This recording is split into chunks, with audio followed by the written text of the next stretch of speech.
Please welcome Arif Khan. Hello, hi everyone. He's going to be talking about building a decentralized marketing organization. Okay, let's see if we can get the slides. I have the last session. I know everyone is lapar and hungry, so I'm just gonna try and keep it as brief as possible. My name's Arif. I grew up in Singapore, but I now live in the US. I have the privilege of working with SingularityNET, which is a decentralized AI app store for algorithms. We did our token sale in December 2017 last year, when everything was very rosy and wonderful. My talk today is going to be about what do you do in a bear market, how do you market and get your message out there, and I'll be covering one case study that will allow you to really see how you can differentiate your brand and message the moment you really understand token, the token ecosystem. In the meantime, I can also sing and entertain you with my karaoke voice, which would cause you to rush out of the room and get your coffee and tea a little bit sooner than I expect. Okay, great. We're in. There we go. Okay. So let's just see if I can get this started. Okay. So SingularityNET is an AI app store for algorithms. We essentially provide algorithms as a service. You can go online and purchase these algorithms. Our beta is about to launch in about 2 days, so I'll encourage all of you to go and have a look and experiment and play with it.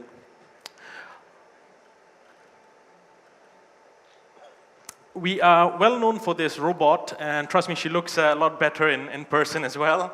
Her name is Sophia. She is a brand ambassador of ours, but also we've developed her AI code, and I've had the privilege of meeting her a few times, and trying to have a conversation with somebody who looks really human can be a little bit unnerving.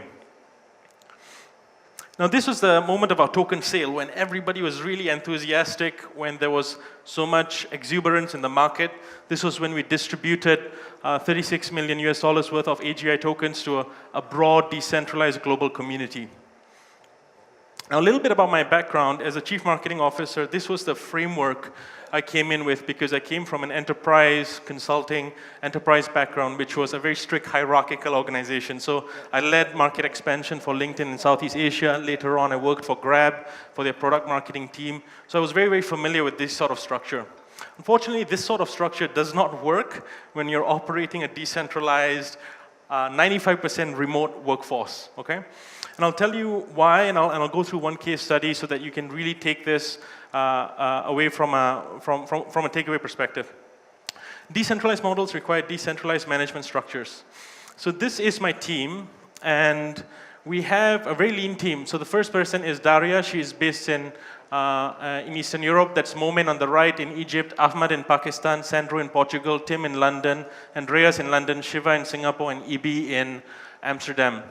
Now, all of them are decentralized. We have different time zones. How do we manage our organization, and how do we punch way above our weight in marketing and getting our branding and messaging out there? Now, how many of you, can anyone tell me, I just want to maybe get a shout out from the audience because I know I'm going to make it a bit more interactive. Anybody knows which show this happened on?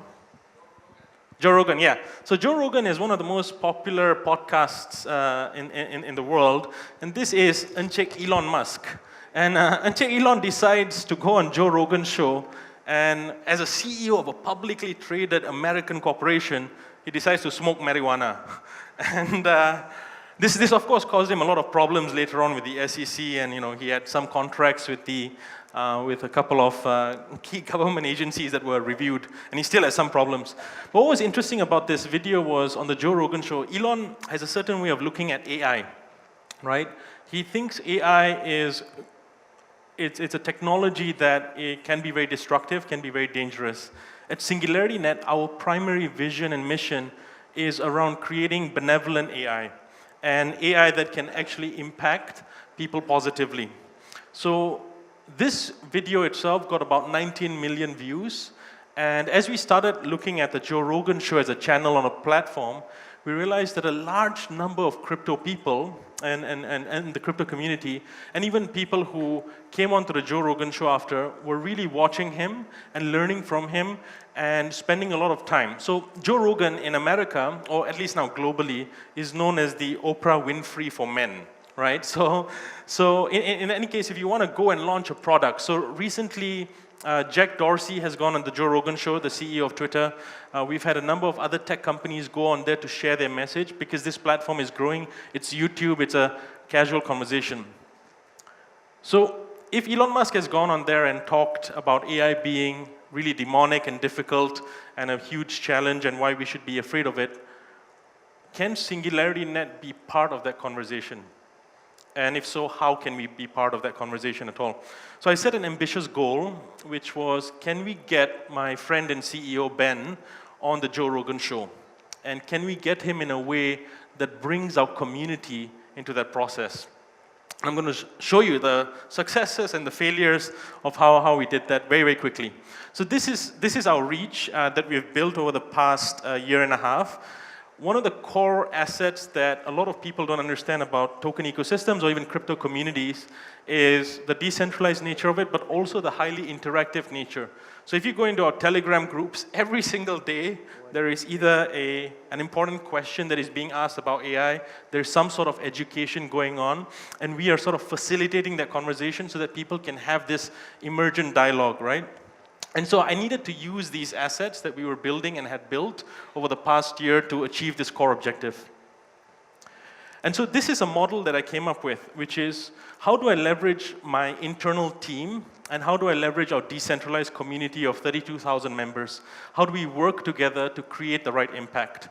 Now, a lot of people will say, just do an airdrop, right? Just do an airdrop and get people to share your message and that's it. But you really need to understand the feedback loop, because what I realized, and after much difficulty and failure, was that whenever a community member posted something really interesting, it directly impacted my team's motivation. Because we are also connected in the Telegram groups and in the actual community. So for example, when we released a reward campaign for the Joe Rogan Show, we said that, okay, can all of you in our community tell us how to get there? We don't know how to get there. Help us get Ben on the Joe Rogan Show. Tell us how to achieve that objective. So a community member said, yeah, we'll just tweet at Joe Rogan on Twitter. We'll get his attention. Okay, so let's try Twitter, right? So this was one of the creative applications sent in by one of our community members, where they used Sophia, the robot, and they said, okay, let's tweet at Joe, and so they tweeted at Joe and see whether it gets Joe's attention. How many of you think this got his attention? Just a quick show of hands. Okay, some hands, but this didn't really hit the mark, so we tried again, and then we kept incentivizing the right behavior. Unfortunately, this is not the best example because this does not fit into our brand assets. Having a robot smoking marijuana is not the future of AI, right? So the community needs some guidance, right? So even you open source creativity, you're not necessarily going to get on brand and on message message work, right? So you need to sort of curate and shape that experience a little bit. So of course, this also did not get attention, and I'm only sharing this as a small creative output from one of our community members. Then there were more interesting applications. You know, people started tweeting every day, and this went on for months because people were really keen and interested. And then finally, one of the tweets somehow got somebody's attention. And the breakthrough came when one of our community members went online, did some research for us, and shared with one of my team members the email of Joe Rogan's booker. That means Joe Rogan's agent, because there's no way I can get access to that agent, right? So then we sent an email. And the interesting thing about the email was it actually reached Joe's people, and we were able to get Ben on Joe's show. And what happened then was absolutely phenomenal. We had a wide-ranging key discussion about the future of AI, how large tech companies are monopolizing AI, what decentralized blockchain-based approaches to AI can contribute to the conversation, and create potentially an alternative future. After this one event, which was now seen about 2 million times around the world, what do you think happened to our community and our growth and the awareness of our project? We were struggling last year because we had a number of challenges from a technical standpoint, because the goal we have is quite ambitious, right? But just after this event, the amount of support and love and global awareness of who we are, this was what I would consider a home run sort of moment when we were able to really get our message across. So again, I come back to this. When you think of decentralized communities, it's not just about hierarchical management structures in your team. You don't run marketing campaigns just by looking at your teams. The moment you think about doing a token, the moment you think about building a decentralized community, you need to find a way of bringing them into the process. All of their feedback, all of their emotions, they directly affect and impact your team as well. So it's critical to get this balance right. Again, I want to thank all of my team members. Without them, none of this would be possible. Oftentimes, I find myself to be replaceable. So we have a hub and spoke model. We have experts in each division. The girl in the center is Ibi, and she's one of our most technically proficient marketeers.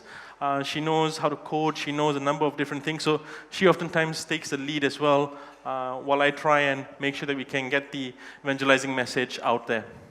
And we, of course, swap it around whenever we need someone in the center of that hub and spoke model.